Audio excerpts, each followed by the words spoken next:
दोस्तों अगर भी प्लानिंग कर रहे हो कोई पेट्रोल गाड़ी खरीदने की तो थोड़ा सा संभल कर, थोड़ा सा रुक कर, जल्दबाजी का समय नहीं है, क्योंकि अपडेट ही कुछ ऐसे रहे। क्योंकि हम जो पैसा कमा कर कोई गाड़ी खरीदते हैं, कोई भी पेट्रोल, डीजल, हाइब्रिड, इलेक्ट्रिक, इस चैनल पर हम ज्यादा इलेक्ट्रिक की बात करते हैं, बट यहां बात आज हो रही है कि हम जो अपने मेहनत से पैसा कमा रहे हैं उसका इस्तेमाल जहां भी करें, किसी भी गाड़ी लेने में, उसका हमें मैक्सिमम उसकी वैल्यू मिले। लेकिन जो अपडेट यहां पर निकल कर आया है उसके बाद मैं फिर रिपीट करता हूं कि थोड़ा सा संभल कर, थोड़ा सा रुक कर, जल्दबाजी हमने नहीं करनी है। पूरी वीडियो जरूर देखिएगा। हम सब जानते हैं कि जो ऑलरेडी जो यूएस, ईरान, इजराइल के बीच में जंग हो रही है, जो मिडिल ईस्ट में, जो वेस्ट एशिया में, जो जिस वजह से ओवरऑल लगातार जो कच्चे तेल का प्राइस है वो बढ़ता जा रहा है, और अगर ये ऐसा ही चलता रहा तो ये $200 पर बैरल टच कर जाएगा।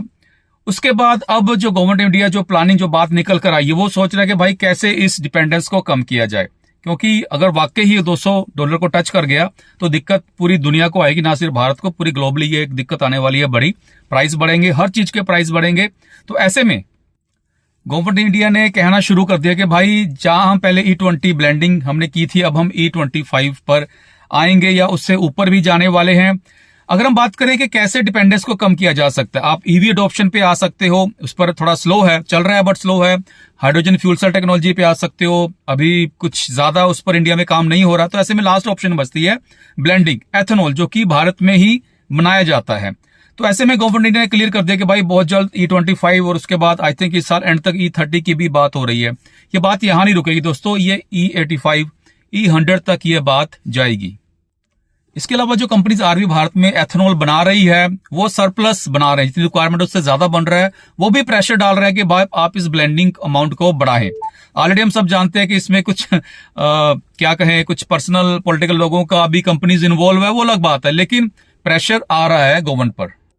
अगर हम जल्दबाजी में आज की डेट में E20 कंप्लायंट गाड़ी लेते हैं और कुछ महीनों में E25 आता है और आगे चल के E30 आता, तो हमें नुकसान क्या होंगे। मैं आपको एग्जांपल अपना लेकर बताता हूं। मेरे पास एक, वैसे मैं बेसिकली जिस गाड़ी में बैठा हूं ये है नेक्सॉन EV 2021 मॉडल। मेरे पास 2020 एक है रेनॉल्ट की क्विड पेट्रोल, और देखिए 5 साल बाद मेरे पास ऑप्शन नहीं थी कि मैं उसमें एक नॉर्मल पेट्रोल डलवा सकूं, मेरे पास ऑप्शन नहीं। तो उसका नतीजा क्या हुआ, मजबूरन मुझे अब E20 पेट्रोल डलवाना पड़ रहा है, जहां मेरी रफली एवरेज, ये गाड़ी ज्यादा लोकल चलती है, तो जहां मेरी उसकी एवरेज पहले आराम से 17, 18, 19 मिल जाती थी, आज मुश्किल से 14, 15 मिल रही है।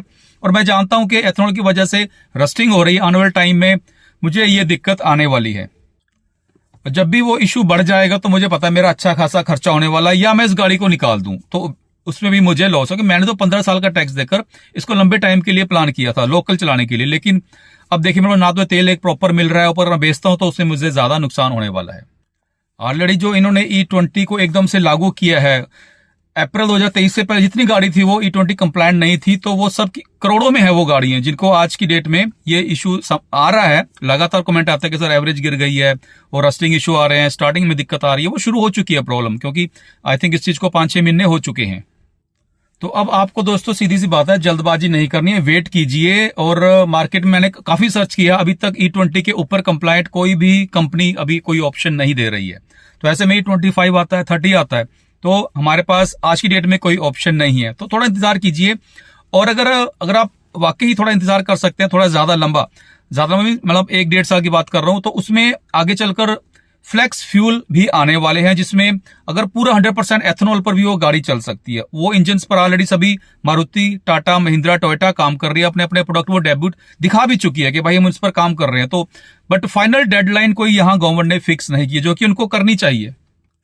अब जैसे क्विड के मामले मेरे पास 5 साल बाद कोई ऑप्शन नहीं है, तो ऐसा ना हो कि आज आप E20 कंप्लायंट गाड़ी लेते हो और बिल्कुल आगे चलकर 1-2 साल बाद आपके पास कोई ऑप्शन ना रहे हो, जैसे कि अवेलेबल नहीं है। तो ऐसे में थोड़ा सा रुकने में ही भलाई है, जल्दबाजी करने का टाइम नहीं है, थोड़ा सा रुकने में ही भलाई है, जल्दबाजी मत कीजिए। हाँ, अगर आप इलेक्ट्रिक लेते हो तो बिल्कुल कोई दिक्कत नहीं, इलेक्ट्रिक ऑप्शन बहुत है इस चैनल पर, ऑलरेडी उससे जुड़े काफी अपडेट आपको मिलते रहेंगे। इलेक्ट्रिक लीजिए, टाटा काफी अच्छी प्रोडक्ट बना रहा है, अफोर्डेबल सेगमेंट में उनकी गाड़ी अवेलेबल है। महिंद्रा हाई एंड सेगमेंट में उनकी काफी अच्छी इलेक्ट्रिक कार्स अवेलेबल है। वैसे भी अगले साल तक BS7 को लॉन्च करने की प्लानिंग है, उसके बाद कैफे 3 नॉर्म्स आ रहे हैं। तो ऐसे में जो बड़े इंजन है उन पर दिक्कत आएगी बड़ी। तो ऐसा ना हो कि हम आज कोई बड़ी इन्वेस्टमेंट कर बैठे और अगले साल तक उस पर वो इंजन जो हम जिस गाड़ी को ले रहे हैं उस पर बैन लग जाए, तो सीधी सी बात है रीसेल वैल्यू तो वहीं आधी रह जाती है गाड़ियों की। तो थोड़ा सा इंतजार करने में ही भलाई है। बाकी आपके क्या विचार है कमेंट में जरूर बताइएगा।